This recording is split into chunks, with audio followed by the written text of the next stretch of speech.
क्या आपको love marriage करनी चाहिए या आपको अरेंज मैरिज करनी चाहिए? बहुत क्वेश्चन आते हैं मेरे को, बहुत लोग पूछते हैं और मैं सबको जो एडवाइस देता हूँ वही मैं एडवाइस आपको दूंगा।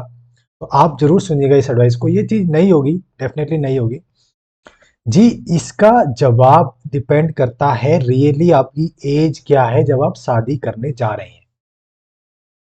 क्या आप 30 साल में शादी करने जा रहे हैं, 28 साल में शादी करने जा रहे हैं, या 35-36 साल के हो गए हैं और आप इसी चक्कर में पड़े हैं, लव मैरिज और अरेंज मैरिज के चक्कर में पड़े हैं? यही इसका जवाब है। यही जवाब है मोटा मोटा। रिलेशनशिप तो 5-5 साल चलते हैं, 7-7 साल चलते हैं और फिर भी शादी नहीं होती। ऐसे भी केस है। 5 साल का रिलेशनशिप, लव मैरिज के सपने थे लेकिन लव मैरिज हुई नहीं।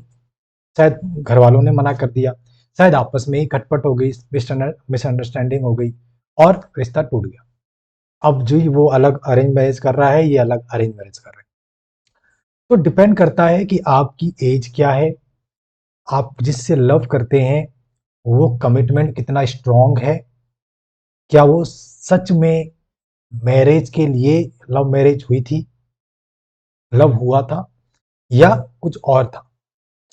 अगर आपकी एज 30 साल है, 29 साल है, 28 साल है, आप लव मैरिज कर सकते हैं अगर आपका लव कमिटमेंट है और आप शादी के लिए बहुत सीरियस हैं उसी पार्टनर से जिससे आप लव करते हैं।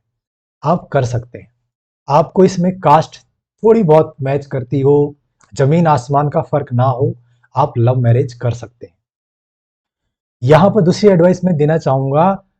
साउथ इंडियंस नॉर्थ इंडियन वाला कॉन्सेप्ट जो होता है, जैसे साउथ और नॉर्थ, ईस्ट और वेस्ट, ये बिल्कुल ही अपोजिट पोल्स में शादी थोड़ा अवॉइड कीजिए। थोड़ा अवॉइड कीजिए, ये शादियां ज़्यादा दिक्कतें देती हैं। जैसे नॉर्थ इंडियन वाला साउथ इंडिया में जाके शादी कर ले, कोई लड़की नॉर्थ इंडियन है साउथ में जाकर शादी कर ले, उस लड़की को सबसे ज़्यादा दिक्कत ये आने वाली है कि लैंग्वेज बैरियर, दूसरा खाना, फूड, कल्चर, ट्रेडिशंस इतने डिफरेंट हैं, जमीन आसमान का है। वहां पर लैंग्वेज, ऐसी लैंग्वेज हैं जो शायद हमको समझ ही ना आए और शायद 1 साल तक हम सीखते रहें तो भी वो ना आए। खाना वहां पर शायद वो तीनों टाइम इडली खा सकते हैं, चावल खा सकते हैं, सांभर के साथ लगा के खा सकते हैं। हमारे नॉर्थ इंडियन में पराठे चाहिए सुबह, दोपहर में जो है राजमा चावल, रोटी, रात में भी रोटी चाहिए। लेकिन वहां पर रोटी बनती नहीं है, वहां पर चिकन भी नहीं बनता। चिकन बनता है तो अलग स्टाइल में बनेगा, वहां शायद वो लोग चिकन भी इडली के साथ खा जाएं। तो जी, फूड को लेके बहुत ज्यादा चैलेंज है, बहुत ज्यादा चैलेंज है। वो लड़की कितनी बार इडली खाए, कितनी बार दिन रात चावल खाए, कभी तो रोटी बन जाए। लैंग्वेज कोई उसे सिखाने को तैयार नहीं है। उसके जो सास है या जो है हस्बैंड की बहन है, वो कुछ कुछ बातें करती रहती हैं उसी के सामने, लेकिन उसको समझ नहीं आता कि ये मेरी तारीफ कर रही है, बुराई कर रही है। अगर आप एक फैमिली सेटअप में रह रहे हैं, ट्रेडिशंस उनके ऐसे ऐसे हैं कि उसको समझ ही नहीं आता कि कब कौन सा करना है, कब कौन से भगवान की पूजा करनी है, कब कितने बजे उठना है, इनका क्या चलता है क्या नहीं चलता, उसको कुछ समझ नहीं आ रहा। लड़की की माँ भी अब उसको क्या ट्रेनिंग दे फोन पे, क्या समझाए, क्योंकि उसकी माँ को भी नहीं पता वहां क्या चलता है। और आपने जो है लव मैरिज की थी, तो पेरेंट्स तो पहले ही हाथ खड़े कर देते हैं लव मैरिज में कि भाई जो होगा तुमको ही देखना है, हम बीच में नहीं पड़ेंगे, आगे कुछ हो गया तो देख लेना भाई, खुद देख लेना, इसमें हम कुछ नहीं करेंगे। तो लड़का लड़की यूं हो जाते हैं बिल्कुल कि क्या करें पता नहीं, क्योंकि अब माँ बाप ही साथ नहीं दे रहे। वो तो कह रहे हैं तुम देख लो भाई, शादी के बाद जो होगा हम पीछे भी नहीं आएंगे, हम बीच में नहीं आएंगे, और तुम अरेंज मैरिज करोगे तो हम बीच में आएंगे, हम सब कराएंगे, जो दिक्कत होगी हम सॉर्ट आउट करेंगे। ऑफर तो अच्छे आते हैं, लेकिन इसी में आपका समझ आता है कि आपका लव जो है कितना स्ट्रांग है, आप कितने कमिटमेंट हैं शादी को लेके। तो अगर आप शादी कर रहे हैं, बिल्कुल नॉर्थ पोल में मत कीजिए, वेस्ट और ईस्ट में मत कीजिए। हमारे जो असम के लोग हैं, आप देख, हम उनके फेशियल एक्सप्रेशन अलग होते हैं, आपको पता है। अगर वो एक नॉर्थ में आके शादी कर लें तो वो बिल्कुल डिफरेंट दिखेंगे, भले ही वो उसकी बीवी है या हस्बैंड है, लेकिन लोग ट्रीट अलग करेंगे। लोगों का जो देखने का नजरिया है हमारी सोसाइटी का, वो बिल्कुल डिफरेंट है। वो बिल्कुल डिफरेंट ही समझेंगे। लोग कहेंगे क्या चाइना से आ गई है, नेपाल से आ गई है, ऐसी ऐसी बातें करेंगे लोग। और क्या क्या भगा के ले आया है, क्या कर लिया है, कैसे कर ली शादी, ऐसा वैसा।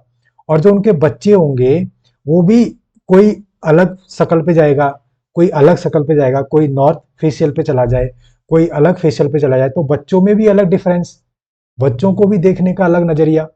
तो इसलिए मैं बोलता हूँ कि बिल्कुल ही एकदम साउथ और नॉर्थ वाला पोल सिस्टम मत रखिए, अपने रीजन में शादी कीजिए। अगर आप नॉर्थ के हैं तो नॉर्थ ट्राई कीजिए, एमपी साइड तक आप चले जाएं, एमपी से नीचे जा सकता महाराष्ट्र तक चले जाएं, उससे नीचे आप अवॉइड करें, अवॉइड करें। यहां तक आप शादी कर लें, एज आपकी 34 है, 35 है, 36 है, उस एज तक आप एज फैक्टर मत रखिए दिमाग में। कास्ट फैक्टर ऊपर नीचे हो सकती है, एज ऊपर नीचे हो सकती है, सैलरी थोड़ी आगे पीछे हो सकती है। बिल्कुल ही एकदम ऐसा मत रखिए कि मैं 10,000 कमा रहा हूं तो लड़का 1 लाख वाला मिल जाए, 1.5 लाख, बिल्कुल मत रखिए। आप ऊपर नीचे रखिए, क्योंकि आपकी एज जाने लगी है। जैसे ही आप 34 35 को हिट करेंगे, जो सोसाइटी प्रेशर है, फैमिली प्रेशर है, सिबलिंग प्रेशर है, वो आना शुरू हो जाता है। क्योंकि एक सिबलिंग शायद आपके इंतजार में है कि आपकी शादी होगी तब उसकी होगी, और आप जो है एक लिस्ट बना के बैठे हैं, 10 में से 10 पॉइंट जिसके मैच होंगे हम उससे ही शादी करेंगे, और वो लिस्ट मैच ही नहीं हो रही। उससे तो पॉइंट और नीचे नीचे होते जाएंगे, क्योंकि आपकी उम्र बढ़ती जाएगी। तो आप उसके चक्कर में शादी नहीं करेंगे, तो प्रेशर अलग आएगा, उससे आपको डिप्रेशन अलग आएगा, इरिटेशन होगा, फ्रस्ट्रेशन होगा। शायद आपको ये भी लगे कि मेरे में ही कमी है, क्या मेरे में ही कुछ रिजेक्शन है कि लोग मुझे रिजेक्ट कर देते हैं। तमाम तरह के नेगेटिव थॉट्स आपको आने लग जाएंगे। तो इन सब चीज़ों से अवॉइड करने के लिए आपको टाइम पे शादी करनी है। अपनी जो विश लिस्ट है ये कम कीजिए, और जैसा लड़का मिले आप शादी कीजिए। कोई बेस्ट नहीं होता, बेस्ट के चक्कर में दुनिया पड़ी है कि बेस्ट लड़का चाहिए, बेस्ट लड़की चाहिए। बेस्ट नहीं होता कुछ भी। जो आपके लिए आज बेस्ट है, शादी के बाद शायद वो बिगड़ जाए, लड़की शायद अलग हो जाए, तो वो आपके लिए बेस्ट नहीं रही, तो आप दोबारा शादी तो नहीं करने वाले। तो जो बेस्ट आज है आपके लिए, 2 साल बाद आपके साथ ना हो बेस्ट वो। तो जो आपको आज मिल रहा है वही आपके लिए बेस्ट है। आप दोनों मिलिए, आप एक दूसरे को बेस्ट बनाइए, खुद को बेस्ट कीजिए, इम्प्रूव कीजिए, और बोलिए ये साथ ना छोड़ेंगे साथिया।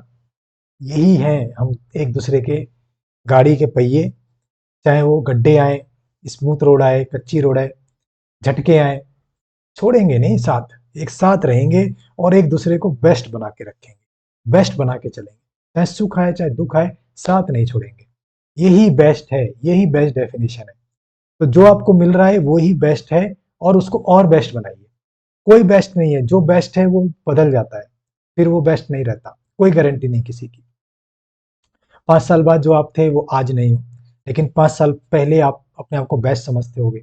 आज कहते होगे वो बेवकूफ़ था मैं, आज तो मैं बहुत सुधर गया हूँ, आज बेस्ट हूँ। लेकिन अगले 5 साल बाद आप अपने आप को आज के टाइम पे बेस्ट नहीं समझोगे। तो बेस्ट के डेफिनेशन चेंज हो रहे हैं। तो एक लड़का और लड़की आपके लिए बेस्ट कैसे हो सकते हैं, और कैसे मिल सकते हैं? आपको मिलके एक दूसरे को ही बेस्ट बनाना है। तो आपको लव रिलेशनशिप करनी चाहिए जब आपकी एज 30 और 28 साल के आसपास हो, आपके पास ऑप्शन होते हैं। लेकिन जब आप 34 35 36 के हो जाएं, तो आपको अरेंज मैरिज की तरफ देखना चाहिए, अगर आपकी लव मैरिज नहीं हो रही है। एक ही के चक्कर में, एक ही के लिए अपनी ज़िंदगी कुर्बान मत कीजिए, क्योंकि ये 45 साल में, 50 साल में बहुत दुख होता है। क्योंकि शायद फिर वो शादी कर चुका हो 36 साल में, और फिर आपने शादी नहीं करी क्योंकि आपको फिर कोई मिला नहीं, क्योंकि आपने जो मना किया था रिश्ता उससे अच्छे फिर आए नहीं, और आपने फिर देखने छोड़ दिए, मन तोड़ दिया। लेकिन 45 साल में अब ज़िंदगी कटती नहीं, तन्हा हो गई, दोस्तों की शादी हो गई, उनके बच्चे हो गए, वो अपनी ज़िंदगी में बिजी हो गए, अब आपको कोई टाइम देता नहीं है। तो आप कितना घूमेंगे बाहर अकेले, मॉल्स में, मूवीज़ में?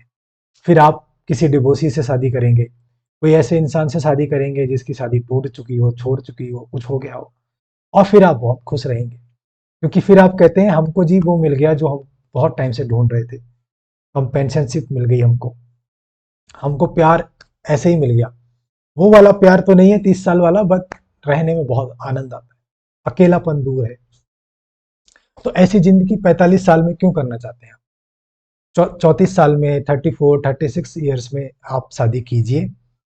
लव मैरिज नहीं हो रही, फैमिली प्रेशर, कोई भी दिक्कत है, आप अरेंज मैरिज की तरफ जा सकते हैं, क्योंकि ओवर एज होने से अच्छा आप कोई डिसीजन लीजिए। लव मैरिज करनी है तो लव मैरिज का डिसीजन लीजिए, खुद के दम पे लीजिए, अगर आपको करनी है, और कर लीजिए। यही मेरी एडवाइस है। और जब आप एज ज़्यादा हो जाती है, बिल्कुल कास्ट के चक्कर में ना पड़े, एज के चक्कर में ना पड़े। लव वाला मान रहा है पार्टनर तो कर लें, नहीं मान रहा तो अरेंज कर लें, और जो आपको मिले उसको बेस्ट समझें। और जैसे मैंने बताया, मिला के दो पहिए गाड़ियों के बेस्ट बना लें अपने आप, एक दूसरे को बेस्ट कर लें और जिंदगी चल पड़ेगी, आप चल पड़ेगी। आई होप आपको ये वीडियो समझ आया हो, अच्छा लगा हो। कोई भी क्वेश्चन हो तो मुझे ज़रूर बताइएगा। Thank you.